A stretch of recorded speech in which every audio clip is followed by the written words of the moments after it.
nesciuntrum necne hic cenaverimus. Cenaverimus? Wait a minute. Where does the accent go on this word? Well, we're going to talk about that today. I'm Luke, and this is polýMATHY. So what we're talking about here is the ambiguity of a couple of tenses and moods, specifically the perfect subjunctive in Latin and the future perfect. Most of these forms, the way they're taught in textbook Latin, are identical. Let's take the verb facio, which means I do, and when I say fēci, it means I have done. Fēcero means I will have done. Fēceris, you will have done. Fēcerit, fēcerimus, fēceritis, fēcerint. And that's the future perfect. And there's also the perfect subjunctive, fēcerim, which is different, but then fēceris, fēcerit, fēcerimus, fēceritis, fēcerint. They're all the same except for the ego form. Well, that's the way we learn it in textbook Latin, but they actually have different etymologies. With the future perfect, it's a little bit obvious because the verb to be in the future, ero, I will be, eris, you will be, erit, erimus, eritis, erunt. That unt becomes int, we see in the third person with third person plural, fēcerint. So that's where that comes from. So where does this subjunctive, this perfect subjunctive come from? Well, it actually doesn't come from something that's originally an R. It comes from sim, si, sit, simus, sitis, sint. The present subjunctive of the verb to be. Sim, may I be or I should be, etc. So what we have is fēc plus sim. So what it was in a very archaic form of Latin was fēc, sim, and then a little epenthetic vowel, a little schwa was put in between. So it was something like fēcesim.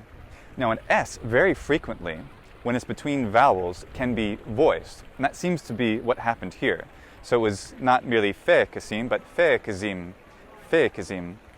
And what happens there is that when this is voiced, this z, the sound, remember, of course, in the retracted S video, that the S in Latin was not like s, but actually s. So when it becomes voiced, z, fēcezim, this sound z very easily and very frequently undergoes a process called rhoticism, where we actually get a r out of this, a trilled sound, in fact, an alveolar tap more accurately. So from fēcezim, we have fēcerim, and that's how we get that form, fēcerim, fēceris, fēcerit.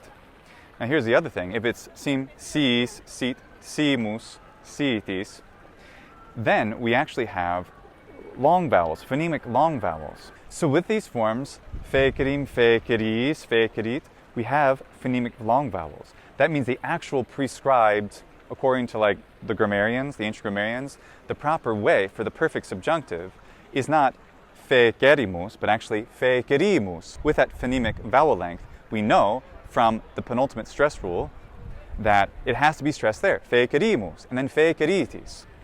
This is the reason why in the Catullus poem we see multa fēcerimus, fēcerimus, and not fēcerimus. Often this poem is taught like, oh, the vowel is long because of the position for the meter or something. That's completely false.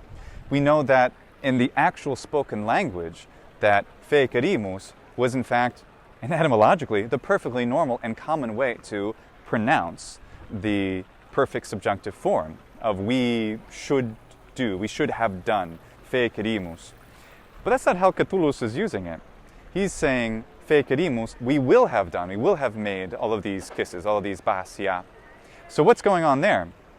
Well, in our textbooks, we don't learn this, that this vowel is long in either form, which is, I think, a mistake. We should probably at least learn that the perfect subjunctive, the prescribed version, should have this as a long vowel. So if we want the perfect subjunctive, it's fēcerim, fēceris, fēcerit, fēcerimus, fēceritis, fēcerint.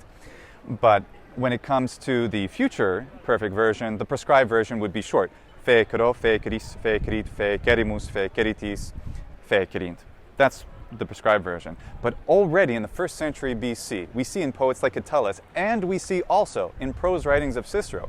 Keep in mind that prose authors like Cicero would write keeping very specific rhythms in mind. They weren't using poetical meters, they were using prose, oratory, kinds of rhythms and syllable lengths. And it's very, very, very, very important to understand syllable lengths in order to understand the sound of the impact of what Cicero and these other great orators and writers were trying to do for their listeners and readers. It's not just a part of poetry. So we know that people, both prose and poetry writers, as early as the 1st century BC, were confusing these forms. That the future perfect was taking on the long vowel.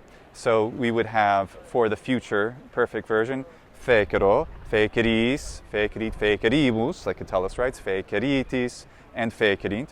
And also, because of this confusion, they were also changing how they would say the perfect subjunctive and making it short, correcting it.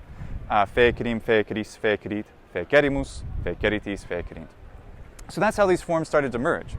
In general, about half and half, these forms are equally common. That is, if it's subjunctive, the perfect subjunctive or the future perfect, we could see the long vowels. In fact, we see the long vowel version for both of those tenses, we'll just call them for now.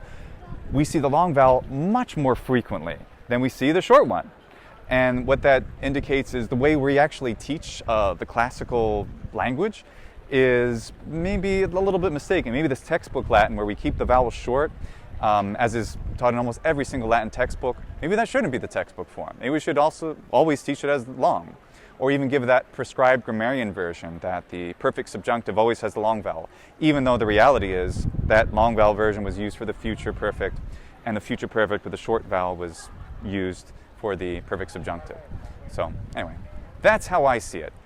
What do you think about it? Let me know in the comments. Thanks for watching. Wallace.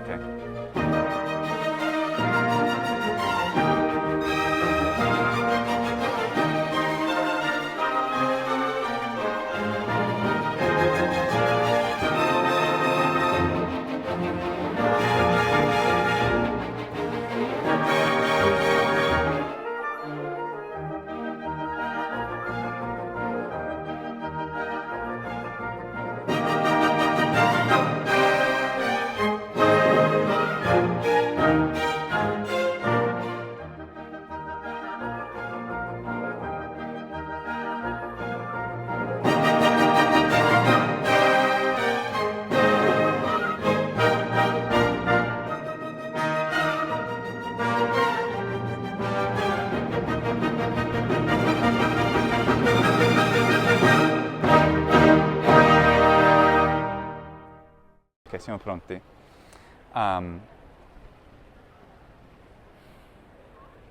What we're talking about is, damn it,